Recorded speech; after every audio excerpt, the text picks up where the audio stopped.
Je Airbnb přínosem pro Prahu, nebo jen biznis na úkor obyvatel?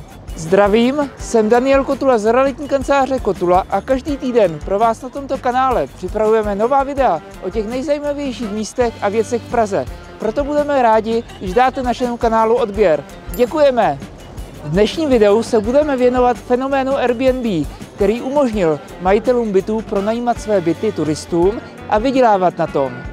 Do Prahy jezdilo každý rok 8 milionů turistů a tak se tento krátkodobý pronájem velmi rychle rozjel ve velkém a v roce 2019 se takto v Praze pronajímalo už 13 000 bytů.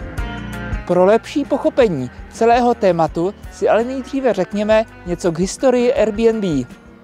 Psal se rok 2008 a designéři ze San Francisca neměli pořádně peníze na nájem bytu, který spolu sdíleli, a tak je napadla myšlenka, že by mohli nabídnout účastníkům v tu dobu probíhající konference přespání na madraci ve svém bytě. V době konference totiž bývají hotely ve městě buď drahé, nebo úplně vyprodané, a tak by se mohl nějaký zájemce najít. Vytvořili jednoduchou webovou stránku a během pár dní vydělali $1000.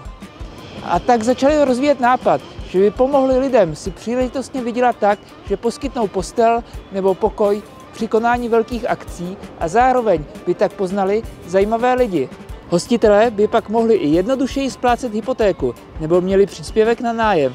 To byla původní myšlenka Airbnb, u které, kdyby to zůstalo, pravděpodobně by se služba nestala trnem v oku pro tolik lidí.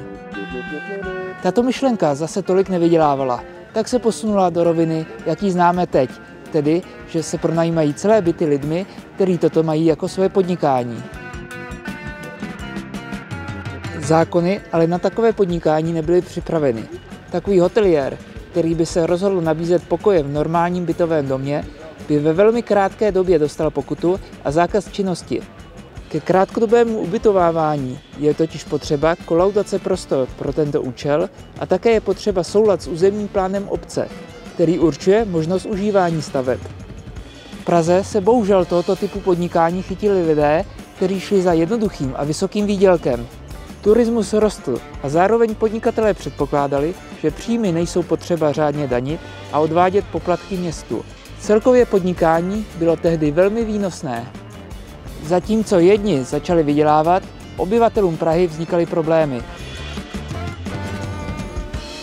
Jednak Airbnb vymazalo podstatnou část bytů z nabídky dlouhodobého pronájmu, což ještě více zhoršilo už tak složitou dostupnost bydlení v Praze. Jen pro porovnání, k dlouhodobému pronájmu se nabízelo na začátku roku 2020 kolem 6 000 bytů, zatímco turistům nabízelo Airbnb 13 000 bytů. Airbnb sebou přineslo ještě další problém, jako je ztráta klidu pro dlouhodobé obyvatele bytových domů. Turismus a bydlení v jednom domě není slučitelné, a to obzvláště ne v Praze, která se stala oblíbeným cílem pro skupiny mladých lidí, kteří zde nachází levnou možnost se opít a užít si. Tyto skupinky vyhledávají party byty o více pokojích, které jsou nabízeny právě na Airbnb. Dlouhodobí obyvatelé pak musí řešit hlučné party, znečištění chodeb a nejrůznější konflikty. A to dobrému pocitu z bydlení podstatně ubírá. První, kdo začal řešit novou ekonomiku spojenou s Airbnb, byl nakonec Finanční úřad.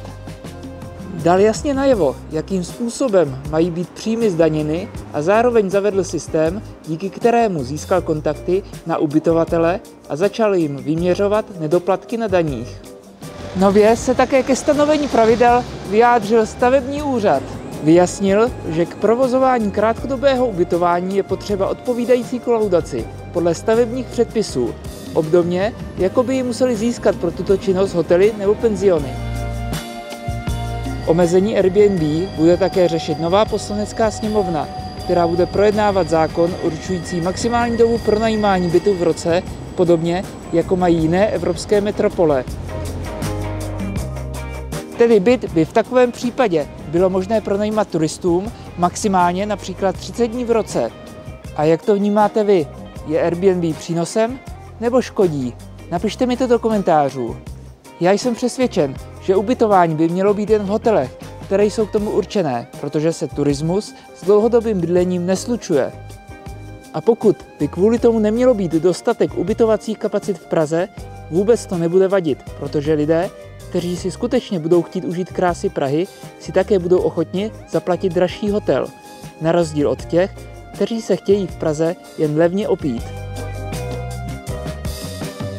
Každý týden pro vás na tomto kanále připravujeme nová videa o těch nejzajímavějších věcech a místech v Praze. Proto budeme rádi, když dáte našemu kanálu odběr. A pokud se vám líbilo toto video, zkuste některé další. Například, jestli v Praze ještě najdete nějakého skutečného Pražáka, nebo jsou všichni jen náplava. Mrkněte se, odkaz najdete dole v popisku pod videem. Děkujeme a těšíme se příště na viděnou.